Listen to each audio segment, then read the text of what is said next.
Thank you, everybody, for tuning in to the Liberty Report. Tomorrow is a big day in monetary history. The Fed is getting ready to announce what they're going to do about interest rate, and the world waits with bated breath. Everybody is watching worldwide. It is a big deal. In spite of the fact that the system that we have is ridiculous and ineffective and is going to fail, right now, though, everybody is watching this, and one little word can make all the difference in the world. All the Fed needs to do is say, yes, we're raising interest rates. No, we will not raise interest rates. It'll make big difference. Right now, I would say the markets are discounting any raising in the interest rates anytime soon from the way the market's reacting. I've been on record for many years that the Fed won't do this, but that doesn't mean that they won't eventually do it. But right now, I'd be really pretty surprised if tomorrow there's an announcement that says that interest rates are going up. Right now, today, gold has gone up, and on the short run, gold has been going up when the Fed keeps interest rates very low. There are other reasons for gold going up, but at the moment, on the short term, the gold goes up if they think they will keep the monetary money flowing. Same way, stocks have been recovering a little bit from their downturn, and on today, it's anticipating that the Fed is not going to have a sudden announcement and raise these rates. But I'd like to talk a little bit about the silliness of the program. Here we have 12 individuals in a room, a secret room, unelected officials, and they're pretending to know what the interest rates ought to be. You know, 7 are permanent members of the Fed, and the New York Fed president, he's a permanent member. Then there are 4 regional banks. They get together in secret, and they have this pretense that they know, okay, what should we do? And the real problem is they believe they're smart enough to figure it out. And my argument is they don't have the vaguest idea what interest rates are, because nobody in the world knows what interest rates should be.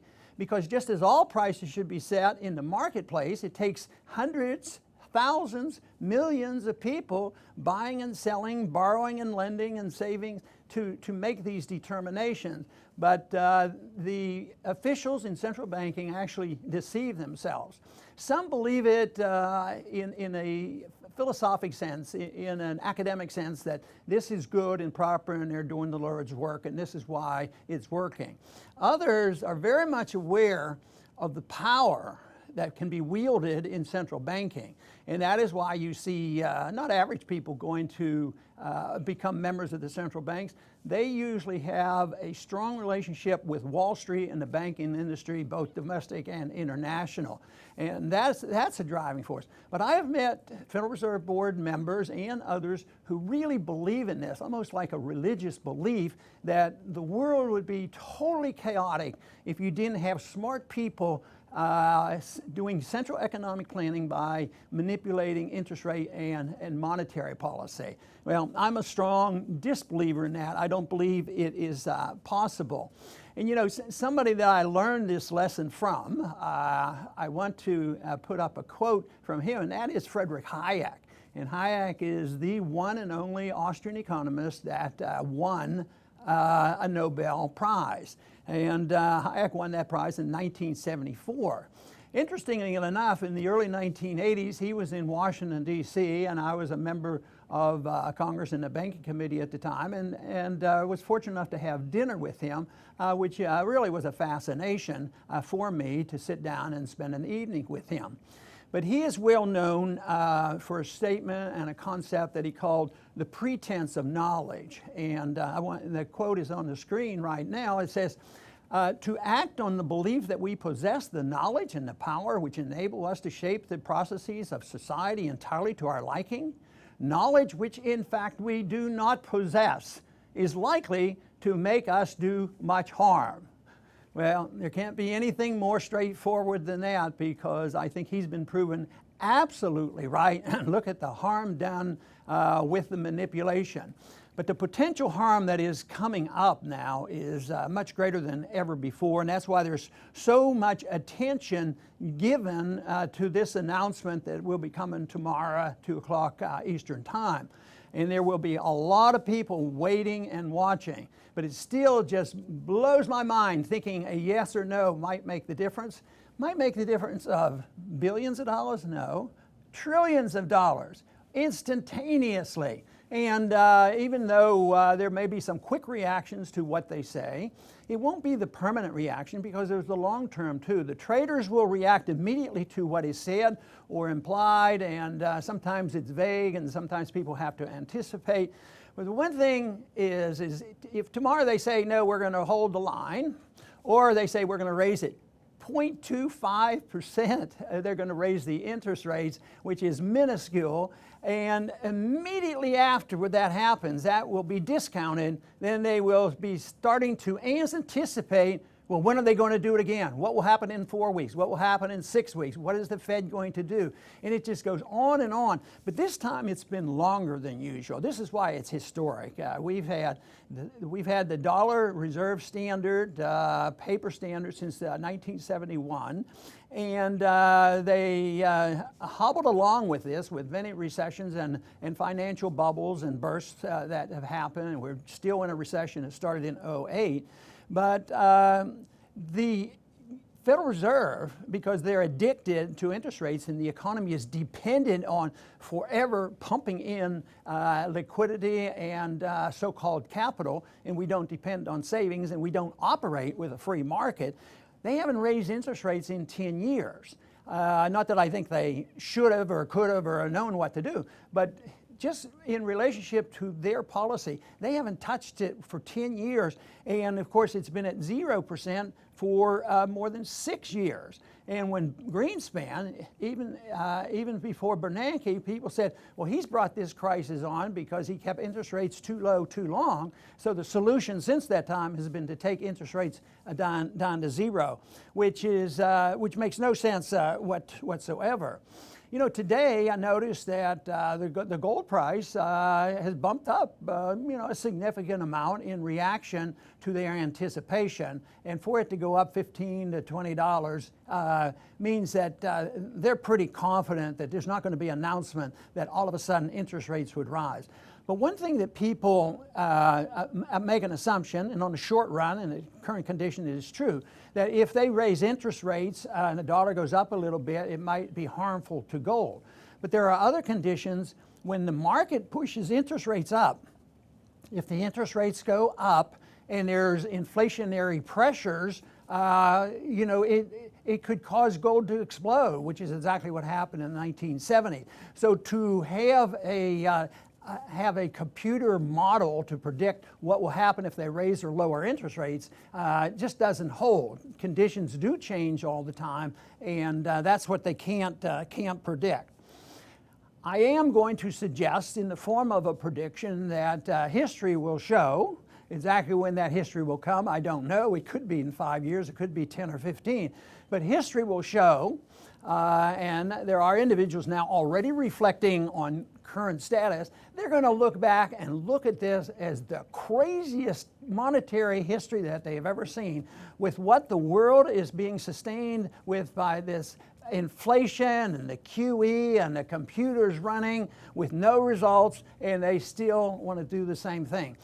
The silliest notion I heard was, well, we need to get the interest rates up a little bit now because there will probably be a recession not far in the future. I think definitely there will be. They say, we won't have anything we can do. The only thing we know to do is, is the lower interest rates and print more money.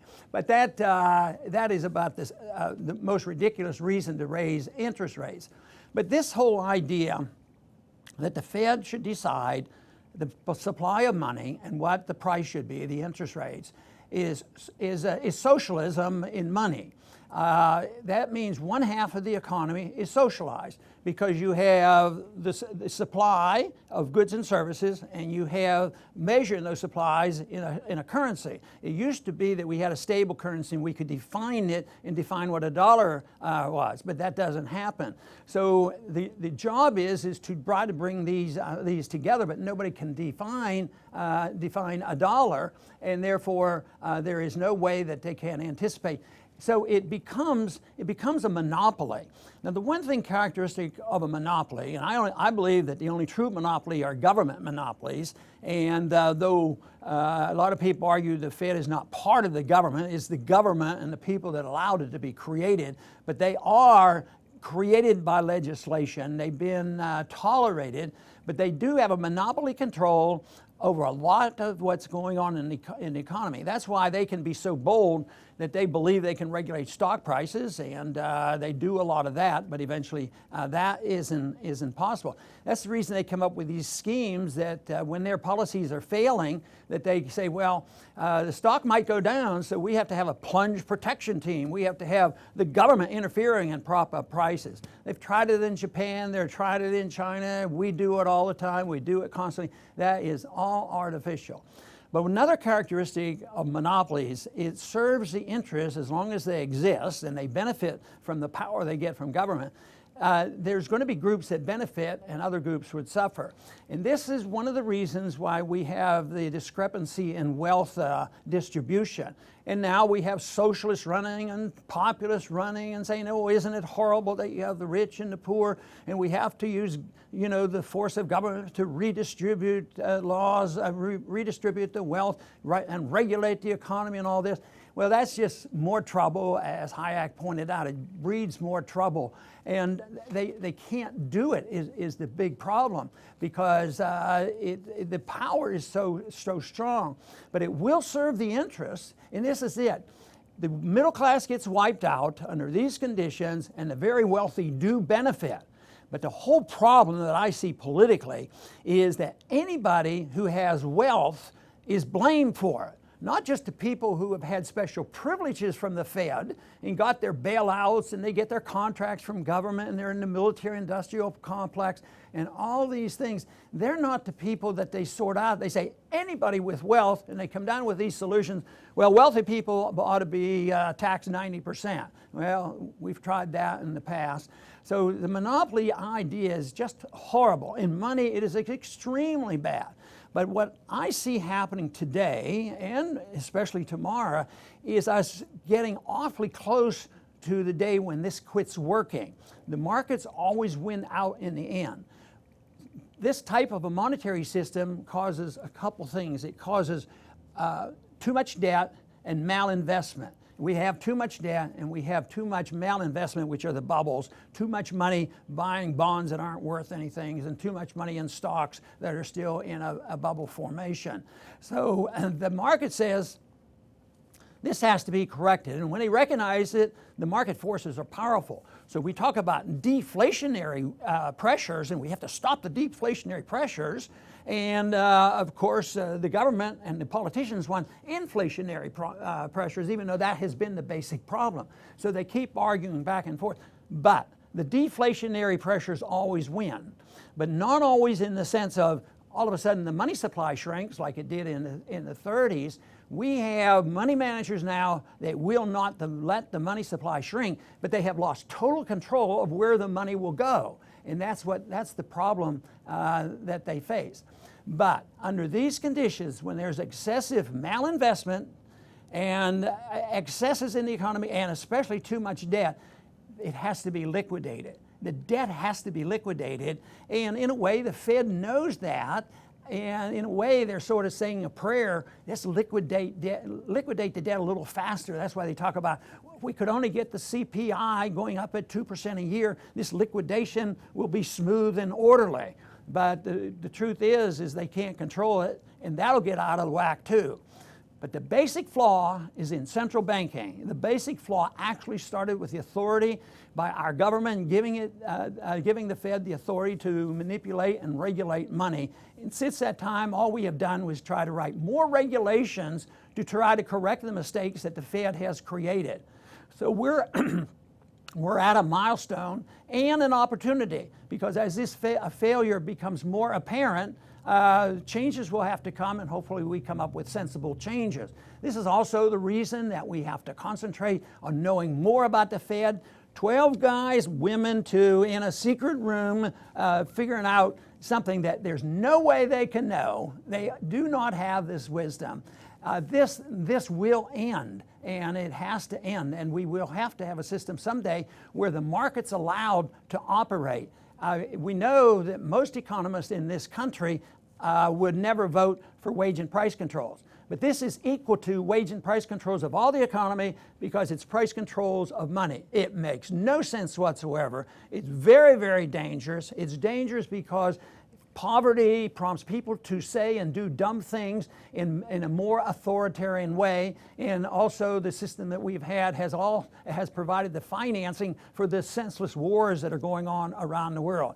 So we have runaway welfare, runaway warfare, and we have runaway control of the special interests in powerful places who benefit from the Federal Reserve.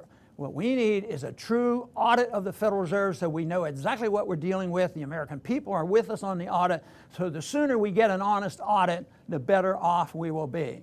Anyway, I'm sure I will be talking about this tomorrow after the announcement made, and a lot of other people will be talking about it, but I just hope they would talk about it in the sense of honest money and why we need to get rid of the culprit who had brought this crisis to our doorstep and the discrepancy in wealth distribution. And that has to do with the Fed. The sooner the people understand this, the sooner the people in Washington will understand it. And right now we have put more pressure on Congress than ever before because in the last 4, 5, 6 years, we have gotten a national attention about auditing the Fed and the importance of the Fed. So we're moving in that direction, and as its failure becomes more apparent, more Americans will wake up and say, what's going on with this Federal Reserve? Maybe we ought to consider, a new monetary system, and we don't need to give so much power to the Federal Reserve. The sooner the better as far as I'm concerned. I thank you for tuning in today, and please come back to the Liberty Report soon.